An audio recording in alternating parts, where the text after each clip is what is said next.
하나님 말씀 에스라 8장입니다. 에스라 8장 21절에서 23절까지 세 절의 말씀을 우리 같이 교독하도록 하겠습니다. 에스라 8장 21절부터 23절까지 세 절의 말씀 교독합니다. 그때 내가 아하와 강가에서 금식을 선포하고 우리 하나님 앞에서 스스로 겸비하여 우리와 우리 어린아이와 모든 소유를 위하여 평탄한 길을 그에게 간구하였으니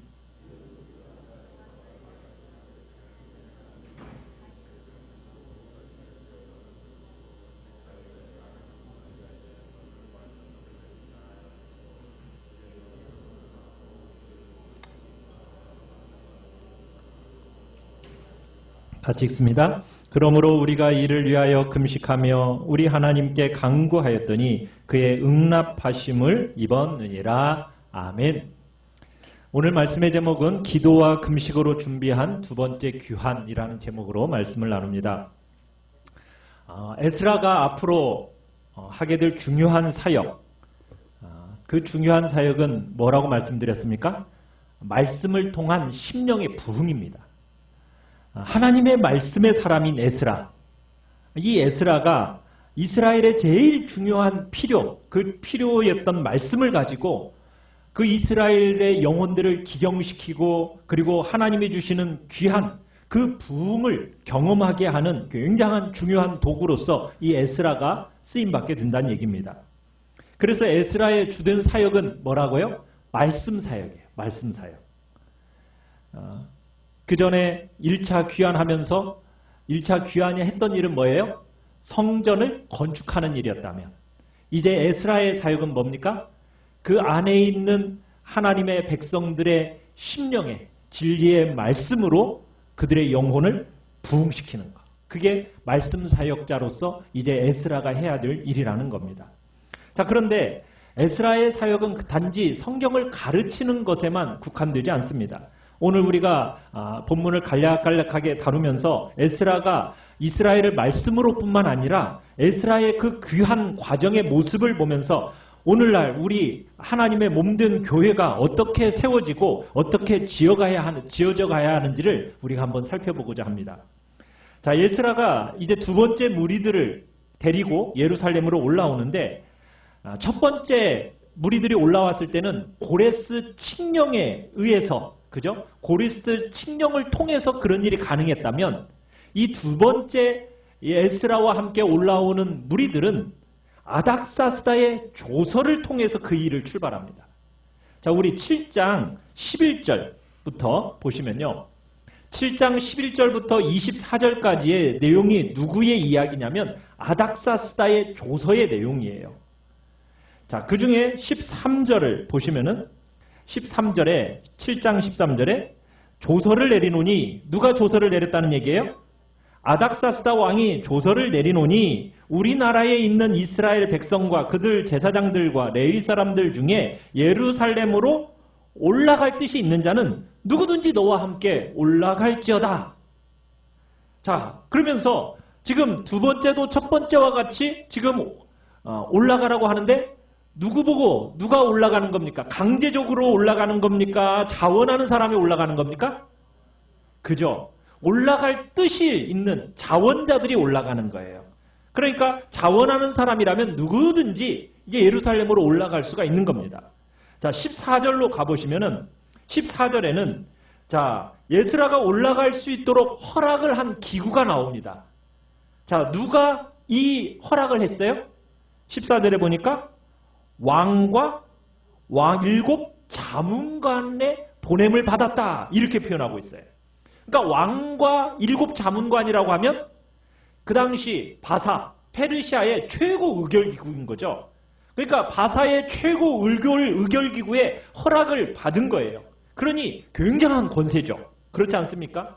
절대 왕권 시대 속에서 참으로 왕과 일곱 자문관의 허락을 받아서 올라가니까 막을 사람이 있어요, 없어요? 아무도 막을 사람이 없는 겁니다. 자, 올라가는데 15절에 보니까 어떻게 올라가느냐? 15절에 왕과 자문관들이 자, 무엇을 가져가게 하고 있습니까? 네, 은금을 가져가게 하고 있죠. 은금을, 이스라엘 하나님께 성심으로 드리는 은금을 가져가게 하고요. 그 다음에 그 은금을 누가 이제 바치고 있어요? 16절에 보니까 바벨론 온도에서 얻을 모든 은금, 백성과 제사장들이 예루살렘에 있는 그들의 하나님의 성전을 위하여 기쁘게 드릴 예물을 가져가라. 이렇게 얘기를 하고 있어요. 그러니까 상당한 이제 은금을 가져갈 수 있게 되는 겁니다. 직접 예루살렘으로 올라가지는 못하지만 마음은 올라가고 싶지만 올라가지 못하는 사람들이 뭘 드리는 거예요? 은금을 하나님의 성전에 드리고 싶어 하는 거죠. 그러니까 이스라엘 백성의 마음이 담긴 그 예물을 가지고 예루살렘으로 이제 올라가는 거예요. 자, 많은 예물을 가지고 올라가는데 또 어떤 일이 있느냐? 자, 21절, 22절에 가보시면 21절, 22절에 왕이 유브라데 강 건너편 모든 창고지기에서 조서를 내려 이르기를 하늘의 하나님 율법학자 겸 제사장 예스라가 무릇 너희에게 구하는 것을 신속히 시행하되 은은 100달란트까지 밀은 100고르까지 포도주는 100밭까지 기름도 100밭까지 하고 소금은 정량 없이 하라. 자, 여기 포도주, 밀, 기름 이것은요 성전에서 2년은 좋게 쓸 수 있는 양입니다. 상당히 많은 분량인 거죠. 은과 금 예물을 가져갈 뿐만 아니라 필요하면 얼마든지 쓸 수 있도록 상한선을 딱 정해놓고 재정의 후원을 받아가지고 올라가고 있어요. 거기에다가 24절에 가보시면 24절에 이렇게 얘기해요. 내가 너희에게 이르노니 제사장들이나 레위 사람들이나 노래하는 자들이나 문지기들이나 느디님 사람들이나 혹 하나님의 성전에서 일하는 자들에게 뭘 받지 말라? 조공과 관세와 통행세를 받는 것이 옳지 않다. 그러니까 함께 올라가는 사람들 중에 제사장, 레위 사람, 심지어 성전에서 허드렛 일을 하는 느디님 사람들까지도 전부 면세 혜택을 주는 겁니다. 세금을 내지 않아도 굉장히 많은 황실의 후원을 받아 올라가고 있는데다가 이런 혜택까지 누리면서 지금 두 번째 이 사람들이 에스라와 함께 예루살렘으로 올라가고 있는 거예요. 참 대단한 후원을 받으면서 지금 올라가고 있는 거죠. 자, 그러면서 어떤 무리들이 올라갔느냐? 우리 8장으로 넘어가 봅시다. 8장 2절에 가보면은 8장 2절에 어떤 무리들이 올라갔냐면 이렇게 얘기하고 있어요. 2절에 비느하스 자손 중에는 게르솜이요 이다말 자손 중에는 다니엘이요 다윗 자손 중에는 핫두스요 이렇게 되어 있어요. 자, 비느하스, 이다말 여기는 누구의 후손일까요? 기억나시는 거 있어요? 아론의 후손들이에요. 아론의 후손들. 자, 다윗의 자손 하면은 여기는 왕족이죠. 왕족. 그러니까 아론의 후손이니까 제사장 가문들과 왕족들이 이제 올라가는 겁니다. 자, 그와 함께 이제 3절부터 14절까지 이름이 쭉 나와요. 여기에 몇 가정이 나오는지 아세요? 자, 3절부터 14절까지 몇 가정이 나올까요? 쭉 세어보면 12가정이 나와요. 12가정. 여러분 성경을 읽다 보면 그냥 나오는 것 같지만 숫자마다 다 의미 있게 반복된다고 말씀드렸죠. 자, 12 하면은 상징성이 있는 숫자예요. 뭘 상징하는 거예요? 12지파. 그죠? 그러니까 12가족이 올라왔다. 지금 이스라엘은 뭐라고 기록하고 싶었던 거예요? 이스라엘 백성 전부를 대표하는 사람들이 올라왔다. 이 이야기를 하고 싶은 거예요. 여기다가 8장 우리 35절로 한번 가봅시다. 35절. 8장 35절에 가보면은 35절에 이렇게 표현하고 있어요. 사로잡혔던 자손들이 이제 돌아와 가지고 번제를 드렸는데요. 자, 번제를 드리는데 이스라엘 전체를 위한 수송아지가 몇 마리요? 12마리. 순양은 96마리. 어린 양은 77마리. 속죄제 순점소는 12마리. 자, 여기서 보니까 지금 숫자가 지금 뭐하고 자꾸 맞춰가는 것 같아요. 12라는 숫자하고 자꾸 맞춰가는 것 같죠. 96은 12를 몇 번 곱하면 96이 되죠? 7번? 6번? 6번 곱하면은 되나요? 아니, 몇 번 곱해야 돼요? 자, 이게 지금 12라는 숫자를 자꾸 이렇게 강조하면서 이야기를 지금 진행시켜가고 있는 거예요. 뭘 얘기하고 싶은 거예요? 지금 이스라엘 전체 대표자로서 지금 올라왔다. 12가정을 기록하고 12와 관련된 숫자적인 제물들이 올려지면서 이스라엘 전체를 위한 지금 제사를 드리고 있다. 이렇게 표현하면서 지금 이스라엘의 대표성을 가진 사람들로 지금 이렇게 성경이 기록되어 가고 있는 겁니다. 자, 그런데 이 에스라 시절에 귀환한 사람이 몇 명이나 귀환했는지 아십니까? 우리가 여기서 이제 숫자를 본문에 나와 있는 이 사람들의 숫자를 합치면 약 1,500명 정도가 돼요. 여기다가 레위 사람과 느디님 사람들까지 합하면 1,800여 명이 채 안 됩니다. 상대적으로 소수의 사람이죠. 자, 그런데 이건 남자들만의 숫자예요. 여자들, 아이들까지 합치면은 대략 몇 명이나 되겠어요? 6천여 명이 남짓될 겁니다. 그러니까 적지 않은 숫자들이 이제 예루살렘으로 올라온 거예요. 자, 그 일을 준비하는데 1차 귀환 때는 그냥 올라왔다고만 했는데 2차 귀환 때는 어떻게 준비했는가? 그것을 이제 자세하게 기록하고 있어요. 이 준비 과정이 우리가 교회를 세우고 하나님의 집을 지으려고 할 때 우리가 배워야 할 자세입니다. 자, 먼저 15절로 우리 한번 가봅시다. 15절. 8장 15절입니다. 8장 15절 우리 같이 한번 읽어보겠습니다.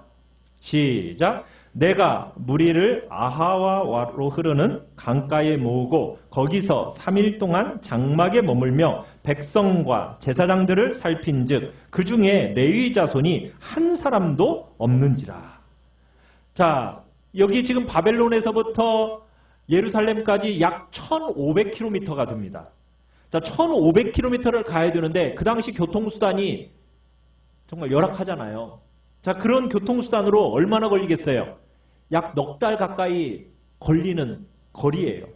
자, 먼 길을 그렇게 가야 돼요. 그러면서 3일 동안 이제 점검을 먼저 하는데 사람과 물품과 어떤 필요들을 이제 점검하다가 발견한 게 있어요. 뭐가 없는 것을 발견했죠? 레위 사람들이 없는 것을 알게 됐어요. 레위 사람들. 여러분, 레위 사람들은요, 굉장히 중요한 일을 하는 사람들이에요. 레위 사람들이 하는 일이 뭐죠?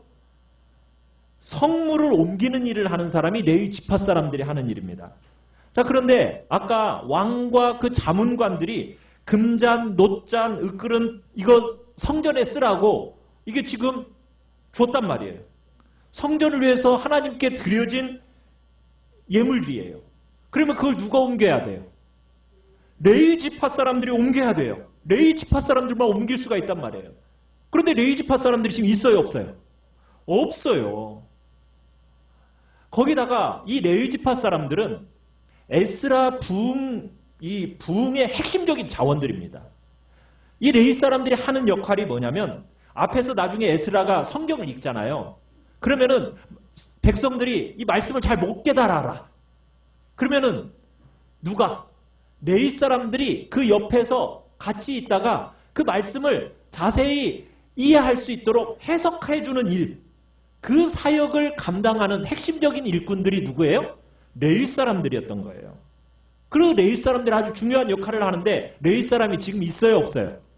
하나도 없어요. 하나도 없어요. 그러니까 레위 사람들이 사역적으로 꼭 필요하긴 한데 여러분 또 하나님의 집을 짓고 하나님의 교회를 세우는 일에 있어서는요. 혼자 할 수 있어요, 없어요? 혼자 하는 것이 아니에요. 교회 일은 함께 하는 겁니다. 함께. 교회의 제일 중요한 특성은 혼자가 아니에요. 함께. 근데 죄인들의 제일 중요한 특성은 뭐예요? 죄인들은 같이 하고 싶어요? 혼자 하고 싶어요? 황야의 무법주작처럼 혼자 가고 싶어 하는 것이 죄인의 제일 중요한 특징 중에 하나예요. 나 좀 내버려 두라는 거예요. 내가 원하는 대로 하고 싶다는 거예요. 내 멋대로 하도록 좀 내버려 두라는 거예요. 이게 죄인들의 속성이에요. 그런데 하나님의 집인 교회는요. 혼자 짓는 게 아니에요. 같이 지어야 돼요. 혼자 있는 외로운 성도는 여러분 성경적인 성도가 아닙니다. 오늘날 한국 사회가 자꾸 뭐 어려움들이 있잖아요. 거기다 뭐 교회에서 이런저런 안 좋은 일도 있고, 거기다 목회자들도 자꾸 성도들을 실망시키고, 그러니까 가난한 성도들이 생긴다고 그러죠. 가난한 성도가 뭔지 아세요? 가난을 거꾸로 해봐요. 안 나가. 어디를 안 나가? 교회를 안 나가. 그러면서 가난한 성도라고 스스로 이렇게 자칭하는 사람들이 있어요. 여러분, 근데 가난한 성도라는 단어는 우리는 쓰고 싶어하는 단어가 아니에요. 왜? 가난한 성도는 여러분 성경이 가르치는 성도가 아니에요. 교회 안 나가면서 예수 믿는다? 가능해요? 불가능해요? 여러분, 성경에서는 공동체 안에 들어오지 않으면서 홀로 예수 믿는다라는 이것은 성경에서 가르치는 가르침이 아니에요. 성도는 절대로 혼자 신앙생활할 수 있는 존재가 아니라는 겁니다. 교회를 세우고 하나님의 집을 짓는 일은 혼자 할 수 있는 일이 아니에요. 같이 해야 돼요. 같이 가야 돼요. 교회 안에서 한 기관이 무슨 일을 해요? 아무도 몰라. 자기들끼리만 알아. 여러분, 그거 올바른 겁니까? 안 되는 겁니까? 그러면 절대로 안 돼요. 한 기관에서 무슨 일을 하면은 몸 전부가 알아야죠. 함께 그 주된 일을 하더라 할지라도 그 일을 위해서 기도하고 함께 기억하고 다양한 형태로 동역이 일어나야 그게 교회죠. 교회는 함께 하는 곳이에요. 함께 하는 곳. 지금 에스라가 레위 사람이 없는 것을 발견한 거예요. 그래서 어떤 일을 하느냐? 16절에 가보니까 모든 족장들을 불러 모읍니다. 몇 명이 불러 모았냐면 9명이에요. 16절에 보면 9명. 또 거기에다가 누구? 지혜롭고 명철한 사람 2명을 덧붙입니다. 그러면서 이 사람들로 하여금 하나님의 집을 세우는 일에 이 얼마나 요긴한 일인지 중요한 일인지 잘 설득시켜서 이 레위 사람들을 이 일에 동참하게 하라고 지금 이 사람들을 보내는 거예요. 어디로 보내고 있습니까? 17절에 가보니까 가시베아 지방으로 그곳 족장 입도를 만나서 레위 사람들을 데려오도록 하는 거예요. 여러분, 여러분과 저의 본성은 그렇게 하고 싶지 않아요. 안 와? 네 손해지? 하면서 우리는 그냥 잘라버리고 싶어요. 아니라는 거예요. 우리는 나 혼자 하고 싶어요. 아니에요. 여러분, 그거 나 혼자 해도 돼. 이거 절대로 그렇게 속으면 안 됩니다. 죄인의 체질은 혼자예요. 전부 자기 방식으로 자기 원하는 대로 자기 원할 때 자기 원하는 일, 이게 자기 소견대로 가는 것이 죄인들의 특징입니다. 그러나 하나님의 집을 짓는 일은 절대로 혼자 할 수 있는 게 아니에요. 같이 해야 돼요. 더불어 하는 거예요. 그러나 우리 죄인의 본성은 더불어 하는 것을 굉장히 귀찮아하고 힘겨워해요. 이게 죄인의 특징이에요. 왜? 같이 하다 보면은 흠이 보여요. 자꾸 무슨 일이 생겨요. 비난할 거리들이 서로 간에 하다 보면은 생겨요. 그러다 보니까는 어떻게 하고 싶어요? 더 이상 자꾸 같이 하고 싶어 하지 않아요. 따로따로해서 나 혼자 하고 말아. 이렇게 생각을 해요. 이게 이 시대의 정신이에요. 교회는 그렇게 가면 안 된다는 거예요. 함께 간다는 거예요. 안 가겠다는 사람들도 전심전력해서 설득해서 함께 그 일에 동참하도록 만들어가는 것이 교회 공동체라는 거예요. 그래서 지금 지도자 전부를 파송하는 거예요. 명철하고 지혜로운 사람 파송해서 설득해서 데리고 와라. 여러분, 성경에서 보면은 하나님의 일을 하는데 하나님의 사람들이 어떻게 일을 하던가요? 여러분, 바울이 혼자 다니는 거 봤어요? 안 봤어요? 절대로 혼자 안 다녔습니다. 바울이 누구하고 제일 처음에 함께 다녔죠? 바나바하고 함께 다녔어요. 바나바하고 틀어졌어요. 그 다음에 누구를 데리고 갔어요? 실라를 데리고 갔어요. 때가 되니까 디모데 데리고 가고 디도 데리고 가고. 여러분, 함께 일해가는 거예요. 교회의 일이라는 건 혼자 일하는 법이 없어요. 역사상에서 위대한 하나님의 사람들은 언제나 함께 일한 사람들이에요. 영국에서 위대한 설교가였던 스펄전, 18세기 참으로 대부흥을 가져왔던 일꾼이에요. 우리는 스펄전밖에 기억을 못해요. 그런데 스펄전을 위해서 무릎으로 기도했던 그 당시에 기도의 동역자들이 얼마나 많았는지 모른다고 해요. 스펄전의 사역은 어떻게 보면 기도했던 동역자를 빼고서는 해석이 되지 않았다라는 거죠. 스펄전이 자신의 생애를 마무리할 때 이런 얘기를 했다고 그래요. 저 기도하는 사람들이 없었으면 내 사역은 상상할 수도 없었다. 여러분, 이렇게 교회의 사역은 같이 가는 겁니다. 혼자 하는 게 아니에요. 금세기에 미국의 대표적인 부흥사 하면 누구예요? 무디를 떠올리잖아요. 여러분, 무디 혼자서 그렇게 일을 했나요? 아니에요. 그 옆에 항상 따라다녔던 가수가 한 명 있었어요. 찬양사역자 생키라고. 그가 가는 곳마다 생키와 함께 찬양하고 놀라운 부흥의 역사를 미국 전역에 일으켰다고 그래요. 성경적인 성도는 고독한 성도가 아닙니다. 하나님의 집은 같이 세우는 거고 함께 해야 돼요. 그래야 바르게 세워지는 겁니다. 그렇기 때문에 예스라는 데리고 오라는 거예요. 누구를요? 레위 사람들을 데리고 올라오라는 거예요. 단지 사역적인 필요 때문만이 아니에요. 속성적으로 하나님의 집은 함께 세우는 것이기 때문에 절대로 혼자 있는 사람이 없어야 돼요. 내 소견에 옳은 대로 행하지 않고 함께 행하고 더불어 행하고 같이 해야 하는 거예요. 다른 사람이 정말 잘할 수 있도록 격려하면서 함께 주의 일들을 같이 해 나가는 거예요. 이게 우리 교회의 모습이 되어야 된다는 거예요. 각 사람의 은사들을 마음껏 드러내고 풍성하게 섬길 수 있도록 그렇게 격려하는 것이 우리 지도자들의 위치라는 거죠. 그래서 지도자들이 격려하고 그래서 함께 그 일에 동참하도록 그래서 에스라가 같이 가야 한다고 혼자 가려고 하지 않는 겁니다. 두 번째로 우리가 에스라에게서 보는 중요한 교훈이 있어요. 21절, 우리 21절 같이 한번 봅시다. 시작. 그때 내가 아하와 강가에서 금식을 선포하고 우리 하나님 앞에서 스스로 겸비하여 우리와 우리 어린아이와 모든 소유를 위하여 평탄한 길을 그에게 간구하였으니. 자, 하나님의 집을 세우는 에스라의 방법 첫 번째는 함께하는 것이었어요. 두 번째는 뭘까요? 기도와 금식입니다. 하나님의 집인 교회는 뭐로 세워진다고요? 기도가 아니면 세워지지 않습니다. 많은 기도의 눈물이 쏟아지지 않는 곳에는 교회가 지어지지 않아요. 우리 한누리 전원교회가 풍성하게 정말 세워지려면 여러분 이 교회에 뭐가 흘러야 된다고요? 기도의 눈물이 흘러야 된다고요. 기도의 눈물이 없으면 교회는 세워지지 않아요. 하나님을 모르는 백성들이 여러분 생명 구원의 방주로 들어와서 여러분 교회로 세워지려면 뭐가 필요하다고요? 기도가 필요한 거예요. 눈물로 기도하며 기도로 섬겨나가는 것.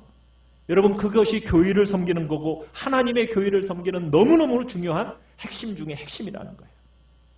기도의 자리를 사모해야 된다는 거예요. 기도의 자리에 와야 된다는 거예요. 한국교회의 최고 자부심 있는 게 뭐죠? 새벽 기도예요. 새벽 기도. 그죠? 이건 세계에 수출할 만한 수출하고도 남는 그런 귀한 유산이 새벽 기도잖아요. 그죠? 그래서 이 귀한 축복이 없어요. 근데 요즘 이 시대는 너무 분주하게 살다 보니까 새벽에 일어나요? 못 일어나요? 못 일어나요. 뭘 보느라고? 드라마 한 11시, 12시까지 보느라고. 여러분, 교회가 교회다워지려면 기도의 눈물이 있어야 돼요. 부지런히 우리 기도의 무릎을 기울여야 돼요. 그래야 주의 집인 교회가 세워지는 거예요. 이게 최고의 방법입니다. 에스라가 근데 기도하는데 어떻게 기도했다고 그래요? 21절에 뭘 선포하고? 금식을 선포하며 기도했다고 그러죠? 여러분 금식이라는 건 뭐예요? 자기 스스로의 생명을 내려놓는 거예요. 생명을 주님의 손에 의탁하면서 생명이 없는 사람인 것처럼 여기면서 간절하게 겸손하게 하나님께 매달리는 것. 그게 바로 금식입니다. 자, 그런데 에스라가 왜 이렇게까지 금식을 선포하면서 기도를 했을까요? 그 이유가 뭘까요? 넉 달이나 되는 그 여정이에요. 그것을 여자도 데려가고 아이들도 데려가야 돼요. 자, 거기다가 무엇도 있어요. 아까 뭣도 받았다고 그랬어요. 은, 금, 그죠? 우리 26절, 27절 한번 볼까요? 26절, 27절에 보면은 이렇게 되어 있어요.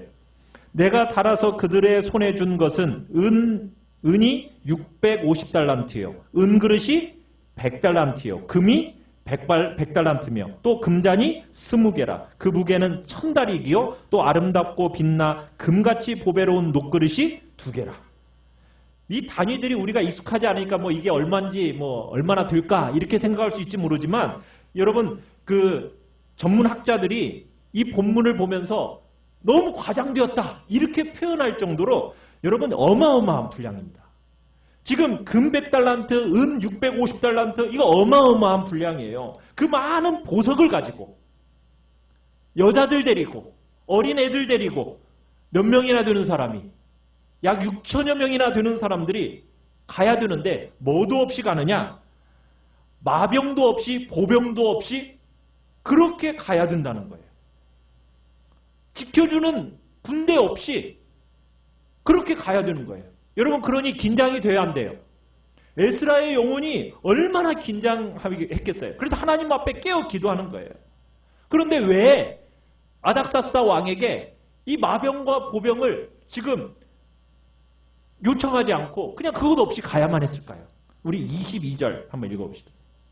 22절 시작. 이는 우리가 전에 왕에게 아뢰기를 우리 하나님의 손은 자기를 찾는 모든 자에게 선을 베푸시고 자기를 배반하는 모든 자에게는 권능과 진노를 내리신다 하였으므로 길에서 적군을 막고 우리를 도울 보병과 마병을 왕에게 구하기를 부끄러워하였음이라. 에스라가 이렇게 특별히 금식하면서 기도한 이유가 뭐예요?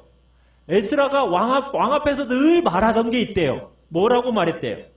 하나님은 그를 찾는 자를 반드시 도와주십니다. 선을 베풀어 주십니다. 당신의 손으로 도와주십니다. 늘 이렇게 왕에게 가르쳤다는 거예요. 그렇게 말했다는 거예요.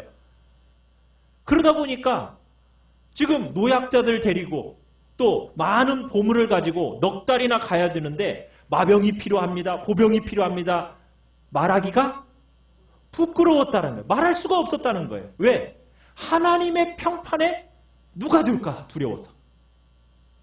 믿음으로 말씀을 의지하고 붙들고 사는 일이 누가 될까 해서 지금 마병과 보병을 지금 요구하지 못하고 그 번기를 믿음으로 그냥 나섰다는 거예요. 어떤 면에서 보면 이거 너무 무모해 보이죠? 여자들도 있어요. 아이들도 있어요. 많은 보물들도 있어요. 4개월 동안 가는데 그 길이 뭐 그냥 고속도로겠어요? 아니에요. 강도와 도둑대들이 우글우글거리는 그런 길이에요. 그런 길을 가야 한다는 거예요. 그러니 얼마나 두려웠겠어요. 그런데 지금 에스라는 타협하지 않아요. 자기가 믿고 자기가 가르친 대로 그대로 간 거예요.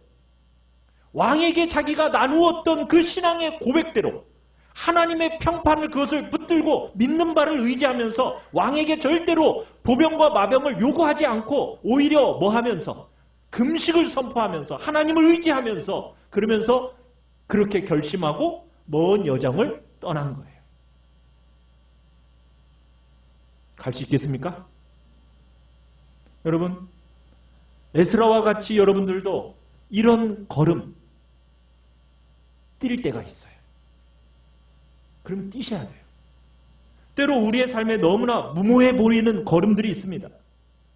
위험은 너무나 커 보여요. 우리를 보호할 보병도 없고 마병도 없어요. 너무 무모해 보이는 걸음이에요.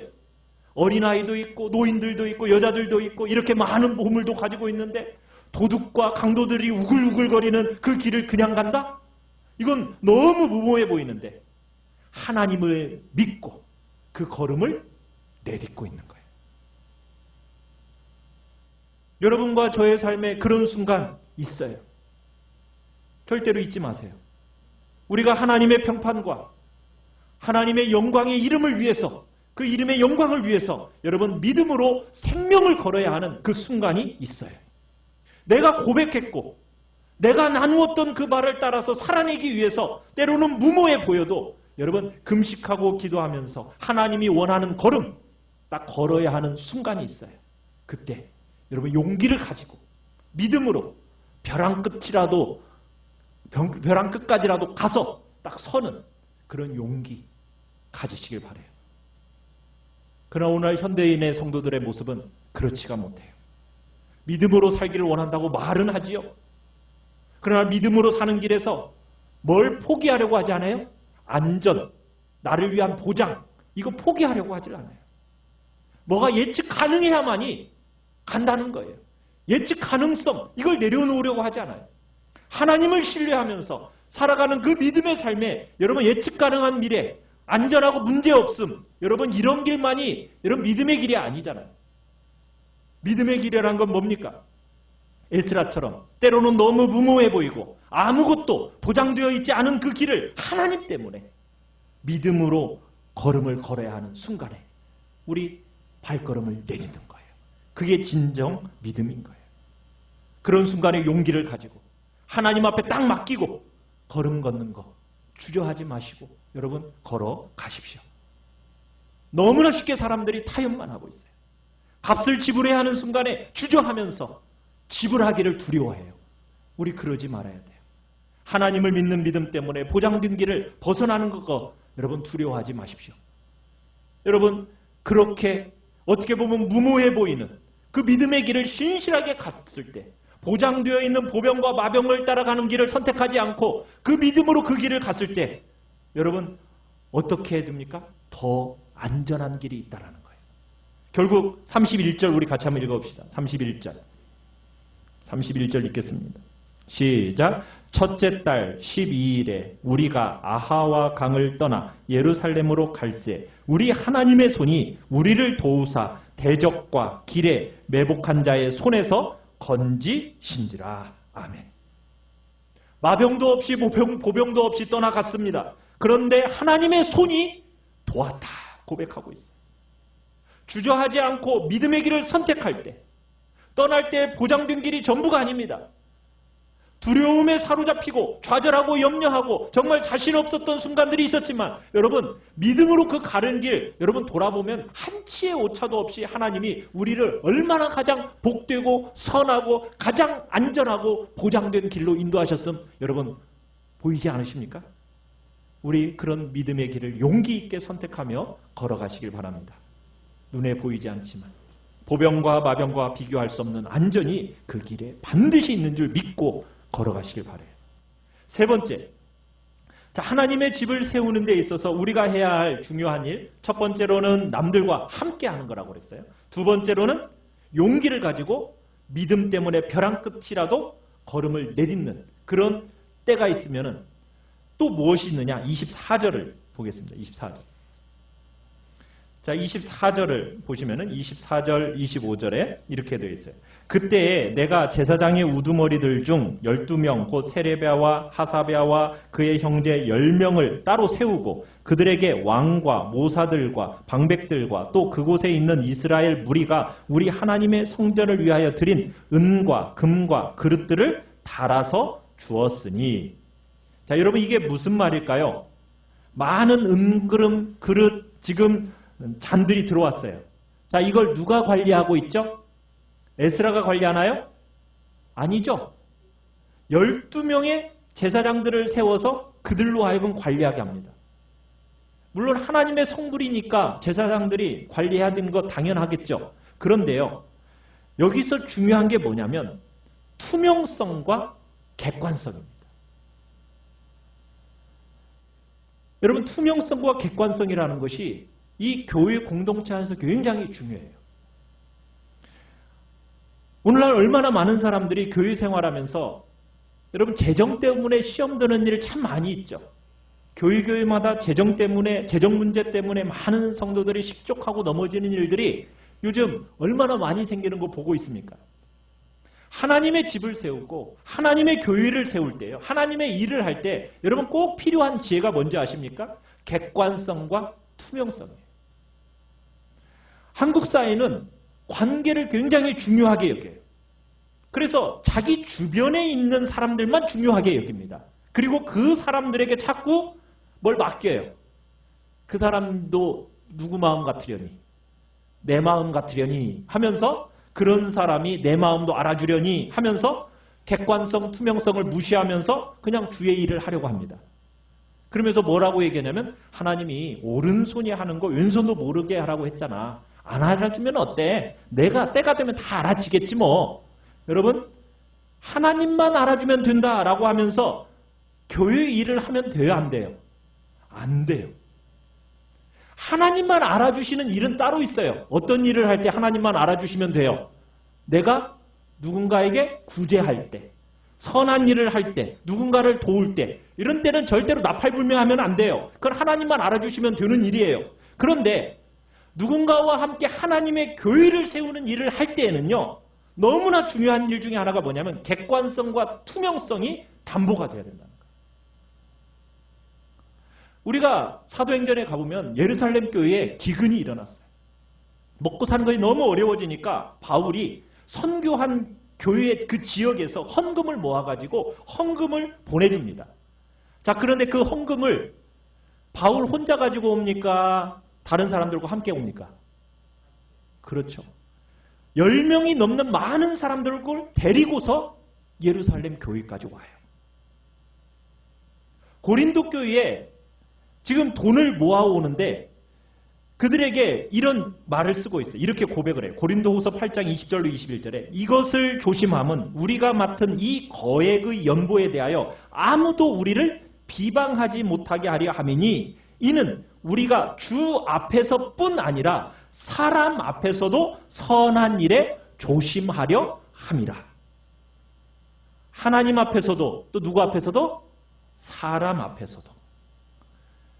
하나님만 알아주면 된다. 여러분 그 말해야 하는 순간 그것은 따로 있는 거예요. 함께 공동체 안에서 하나님의 일을 해나가는 그 모든 과정 속에서는 남들이 어떻게 생각하든 나만 정직하면 돼. 여러분 이렇게 절대로 말하면 안 돼요. 그건 남들을 향한 폭력이에요. 나만 정직하면 된다? 이게 아니에요. 투명하게. 누가 들여다볼 수 있도록. 누구든지 다 들여다볼 수 있도록. 그래서 절대로 한 명에게 맡겨서는 안 돼요. 그래서 오늘 보면은 몇 명에게 지금 이 일을 맡기고 있어요? 12명의 사람에게 사람을 세워서 그것들을 가져가도록 하는 거예요. 도착해서는 어떻습니까? 우리 33절, 34절로 한번 가보시면은 도착해서는 제사장들에게 드릴 때도 한번 보시면 그냥 자기들끼리 몇 명만 하는 게 아니에요. 제가 읽어보겠습니다.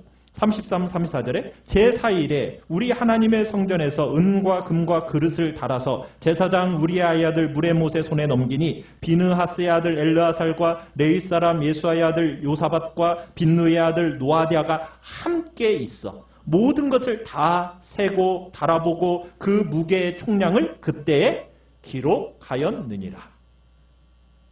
그냥 2명만 알도록 그렇게 하지 않고 모두가 다 함께 투명하고 객관적으로 할 수 있도록 하고 어떻게 했다는 거예요? 기록했다.